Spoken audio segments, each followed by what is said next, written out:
Narito ang iyong pang-araw-araw na horoscope para sa Sagittarius para sa araw ng March 11, 2026. Sa pagbubukas ng panibagong umaga sa petsang ito ng March 11, mararamdaman mo ang isang matinding silakbo ng damdamin na nag-uudyok sa iyo na lumabas sa iyong kinasanayan at tumuklas ng mga bagong kaalaman na magpapalawak sa iyong pananaw sa buhay.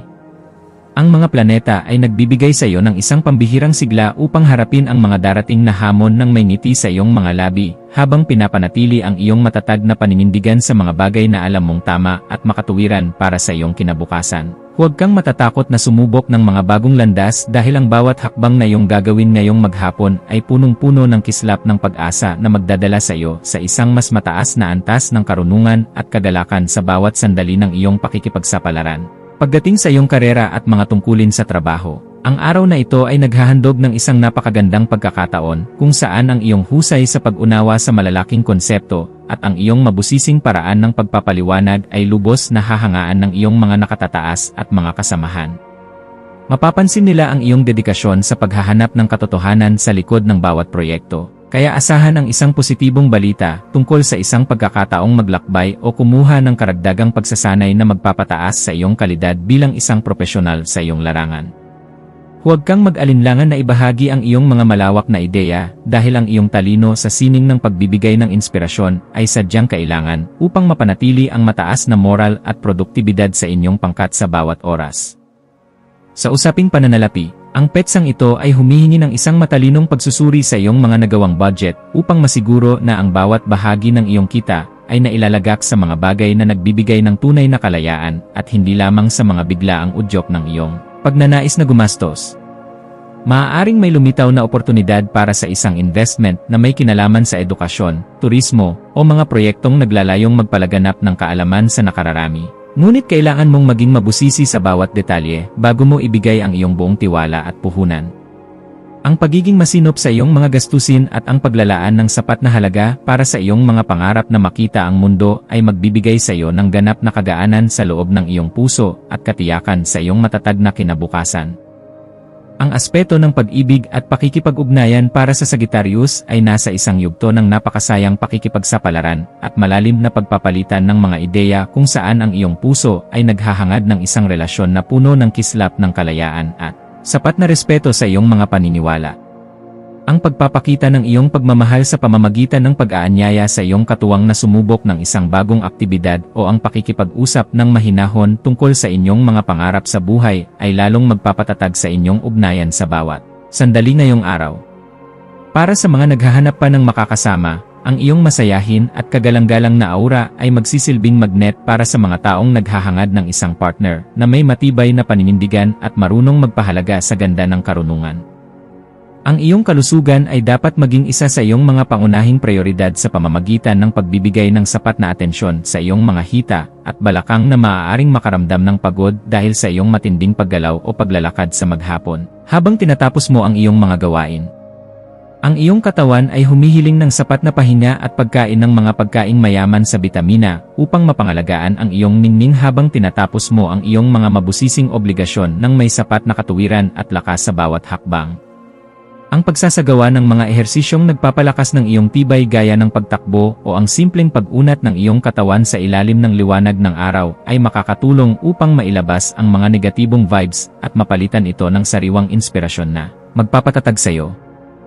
Sa iyong pakikipagkapwa-tao, ang iyong papel bilang isang matalinong tagapayo at mapagkakatiwalaang kaibigan ay magiging sentro ng atensyon, lalo na sa mga taong nangangailangan ng iyong mabusising pananaw upang maresolba ang kanilang sariling mga kalituhan sa buhay at direksyon.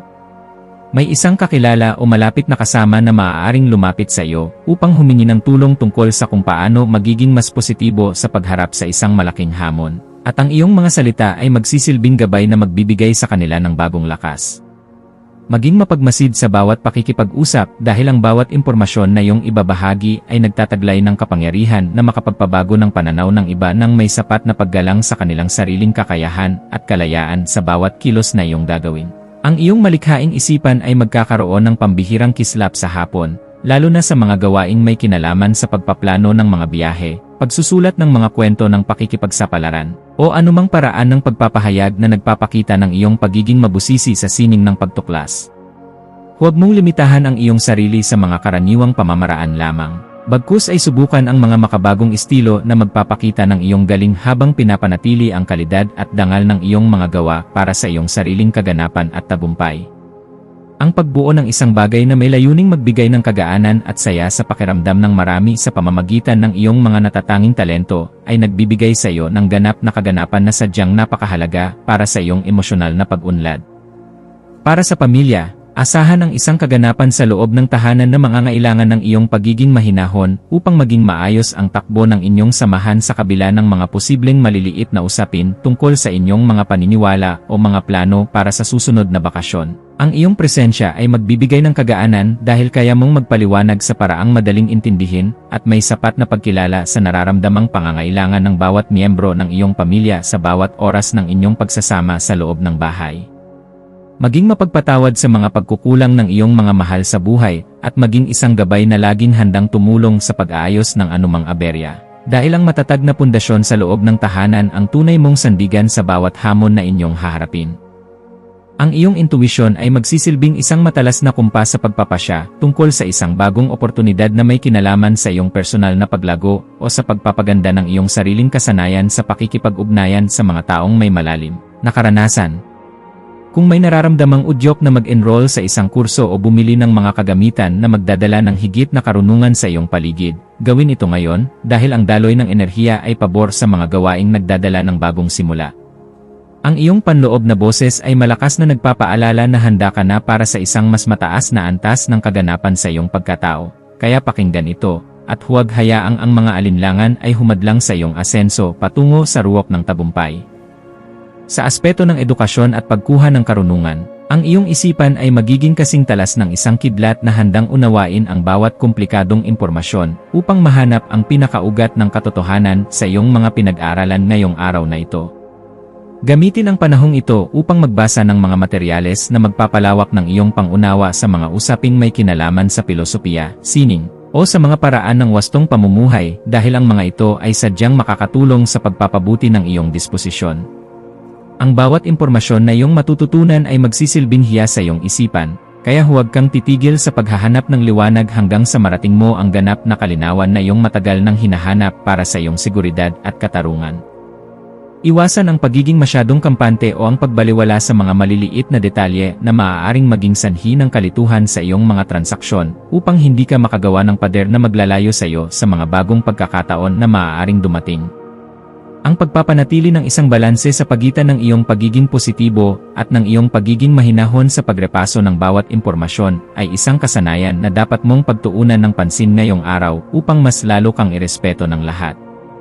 Ang pagpili sa kung ano ang nakakabuti sa iyong pangmatagalang mithiin nang hindi isinasakripisyo ang iyong mga prinsipyo ay magbibigay sa iyo ng mas mabilis na resulta at mas malalim na kagalakan sa bawat sandali ng iyong pakikipagsapalaran sa mundong ito. Ang iyong espiritual na aspeto ay nangangailangan din ng pagkalinga sa pamamagitan ng paghahanap ng sandali ng katahimikan sa gitna ng iyong abalang schedule upang muling makakonekta sa iyong panloob na lakas na nagbibigay ng direksyon sa iyong buhay. Ang pagninilay-nilay tungkol sa iyong mga tunay na hangarin para sa isang makabuluhang pamumuhay ay magbibigay sa iyo ng sagot kung bakit kailangan mong maging matatag at kung paano mo magagamit ang iyong talino para sa kabutihan. Ang pagpapasalamat sa bawat biyaya, maliit man o malaki, na iyong natatanggap ay magbubukas ng pinto para sa mas marami pang milagro. Kaya panatilihin ang iyong integridad at ang iyong pagiging marangal sa lahat ng pagkakataon na ibinibigay sa iyo sa maghapon habang ikaw ay gumagawa. Maging mapagmasid sa mga dokumento, email, o mga mensaheng iyong matatanggap ngayong hapon, lalo na ang mga may kinalaman sa iyong mga plano sa pag-aaral, mga legal na usapin, o mga mensahe mula sa malalayong lugar. At siguraduhin na naintindihan mo ang bawat detalye.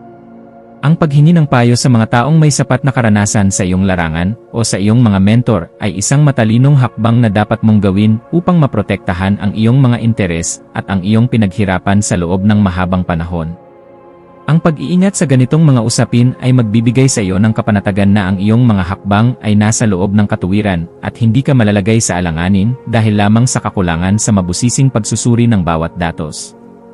Sa pagdating ng gabi, Maglaan ng oras upang ayusin ang iyong kapaligiran at ang iyong isip sa pamamagitan ng paggawa ng mga bagay na nagpapakalma sa iyong sistema, gaya ng paggawa ng plano para sa iyong susunod na pakikipagsapalaran o ang pagbabasa ng isang nakaka-inspire na libro. Ang kaayusan sa iyong kapaligiran ay direktang nakakaapekto sa iyong pakiramdam. Kaya ang pagliligpit ng iyong mga kagamitan at ang pag-aayos ng iyong kwarto ay makakatulong upang maalis ang mga tensyon sa iyong isipan na dulot ng sobrang pagpapakapagod. Ang pagpapasalamat sa bawat tagumpay na iyong nakamit sa araw na ito ay magpapanatili sa iyong positibong disposisyon na siyang magsisilbing magnet para sa mas magagandang balita na darating sa iyong pintuan bukas para sa iyong patuloy na ikaunlad. Bilang huling payo para sa iyo, laging tandaan na ang tunay na lakas ay matatagpuan sa pagkakaroon ng isang mapayapang puso na laging handang umunawa sa sarili at sa ibang tao nang may sapat na pagmamahal sa bawat sandali ng iyong pagkilos. Manatiling nakatutok sa iyong sariling landas habang nagpapakita ng malasakit sa mga taong nasa paligid mo, dahil ang kaganapan ng iyong pagkatao ay matatagpuan sa pagbabahagi ng iyong liwanag ng may dangal sa lahat ng pagkakataon na ibinibigay sa iyo. Hayaang ang liwanag ng karunungan ang maging gabay mo sa pagtahak sa daan ng iyong mga adhikain, at maniwala ka na sa bawat pagsusumikap mo na magpakita ng kabutihan, mayroong magandang bukas na naghihintay para sa iyo sa bawat sandali ng iyong buhay. Ang iyong mga maswerteng numero para sa araw na ito ay 9, 12, at 19. Ang iyong maswerteng kulay ay lila o asul na madilim na sumisimbolo sa karunungan at malawak na pananaw. At ang maswerteng gawain para sa araw na ito ay ang pagpaplano ng iyong susunod na paglalakbay, ang mabusising pag-aayos ng iyong mga aklatan, o ang pakikipag-usap sa isang guro upang muling mahanap ang iyong kagalakan at sigla sa buhay.